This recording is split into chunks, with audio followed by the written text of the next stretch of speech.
welcome po ulit sa aking YouTube channel, Quezon Province Realty TV. Okay, it's me again, Miss Geraldine Villarasa.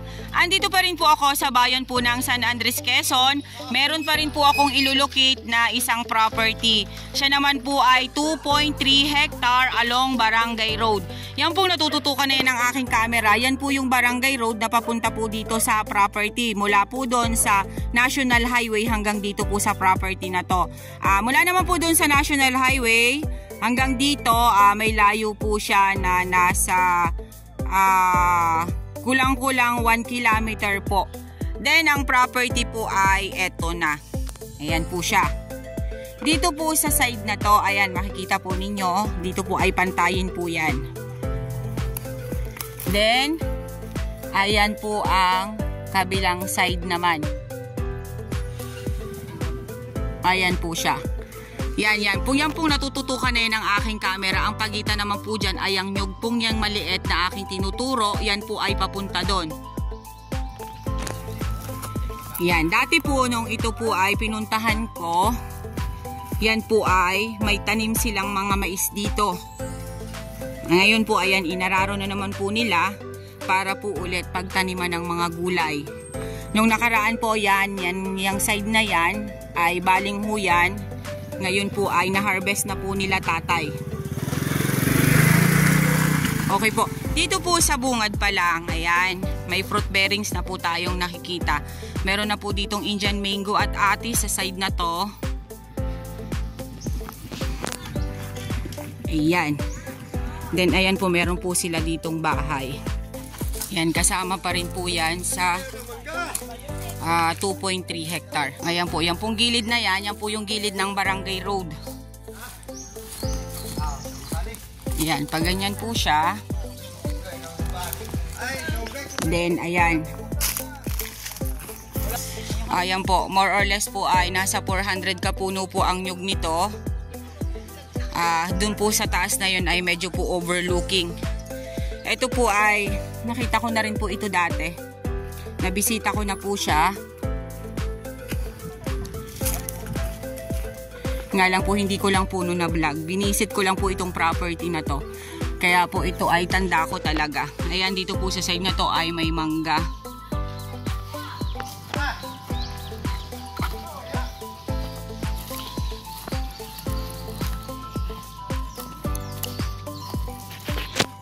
Ayan, dito po ay mga takaran pa rin po ang mga nyog. Ibig sabihin po niyan, matagal nyo pa pong mapapakinabangan.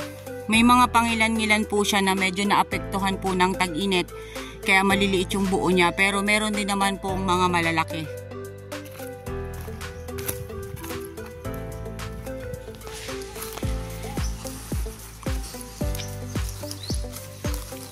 Ayan po yung taniman po nila dati noon.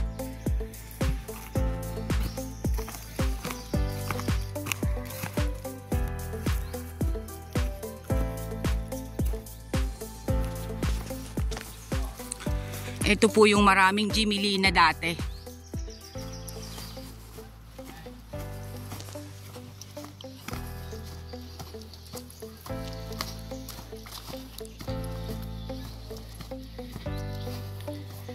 Yan, umislan po siya dito sa part na to. Ayan po, yan pong gilid na yan po yung gilid ng Barangay Road. Yan, pag ganyan po siya. Then, ayan. Ayan po, more or less po ay nasa 400 kapuno po ang nyug nito. Dun po sa taas na yun ay medyo po overlooking. Ito po ay, nakita ko na rin po ito dati. Nabisita ko na po siya. Nga lang po hindi ko lang po na vlog. Binisit ko lang po itong property na to. Kaya po ito ay tanda ko talaga. Ayan, dito po sa side na to ay may mangga.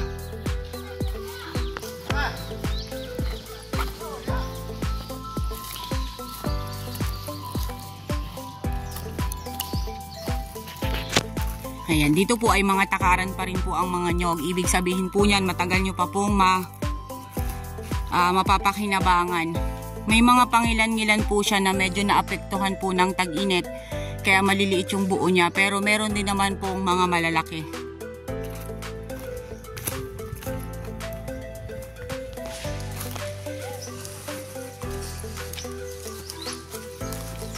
Ayan po yung taniman po nila dati noon.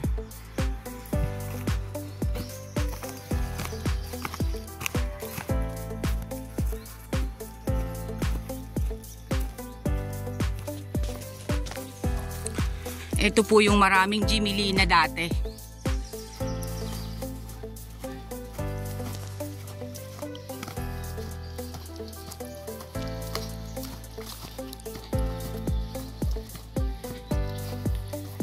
Yan, umislan po siya dito sa part na to.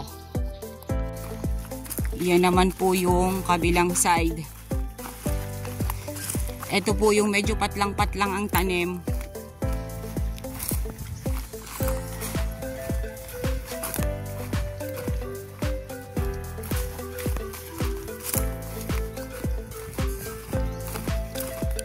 Ayan, Jimilina naman po ang nakatanim dito sa part na to. Ayan, ito po yung sinasabi ko sa inyo na medyo patlang-patlang ang tanim. Wala po ditong halos nyog. Nung pong ito'y binisita ko pa rin, ito po ay kaingin nila.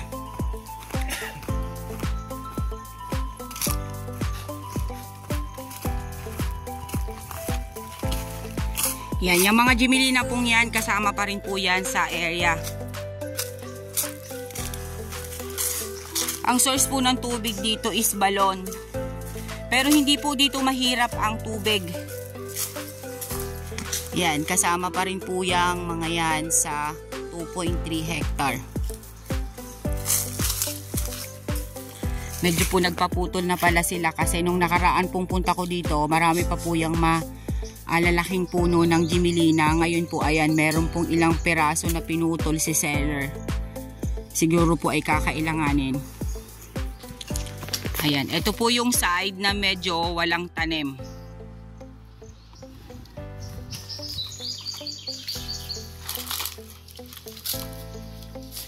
Ang kagandahan po kasi ng property na to is along Barangay Road. Pag baba nyo po na sasakyan nyo, ayan na po yung property.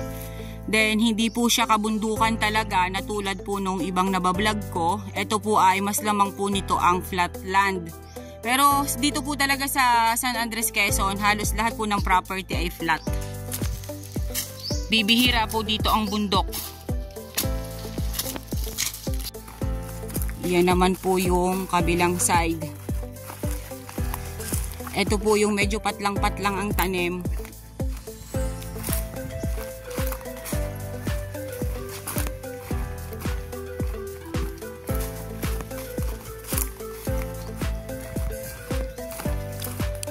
Ayan, Jimilina naman po ang nakatanim dito sa part na to. Ayan, ito po yung sinasabi ko sa inyo na medyo patlang-patlang ang tanim. Wala po ditong halos nyog. Nung pong ito'y binisita ko pa rin, ito po ay kaingin nila.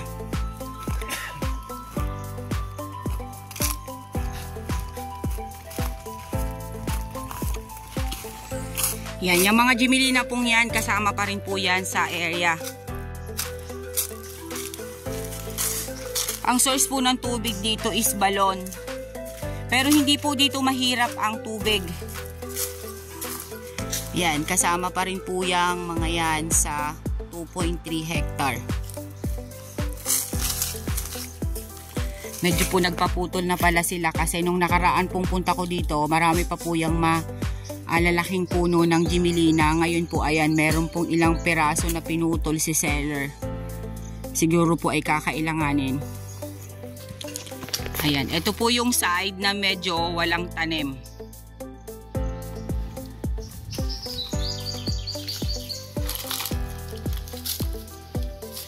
Ang kagandahan po kasi ng property na to is along Barangay Road. Pag baba nyo po na sasakyan nyo, ayan na po yung property.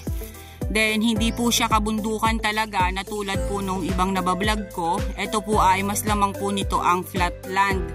Pero dito po talaga sa San Andres, Quezon, halos lahat po ng property ay flat. Bibihira po dito ang bundok.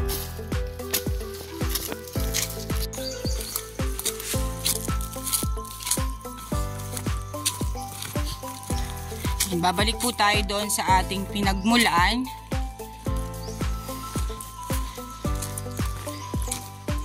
At sobrang init na po. Mamamahinga muna ang inyong lingkod at napapagod na.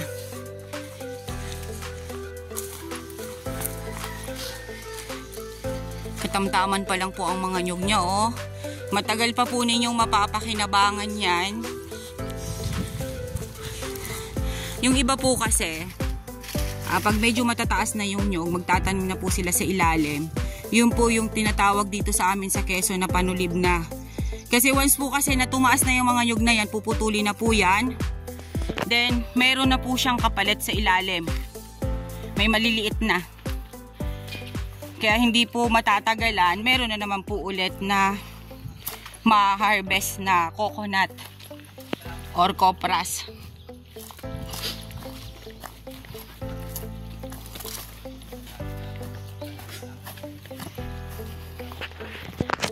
Ay, napakaganda po nitong kaingin talaga. Ito po yung flat na flat dito sa area, oh. Yan po yung bahay ng caretaker. Ayan po siya.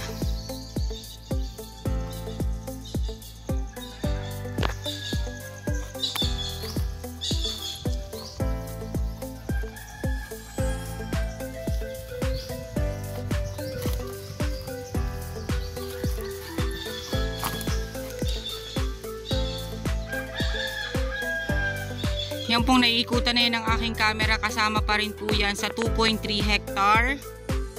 Yan. Ayan pa rin po ang kabila.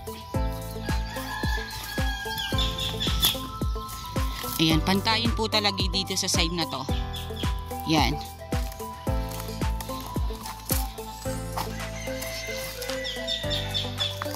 Ayan po siya.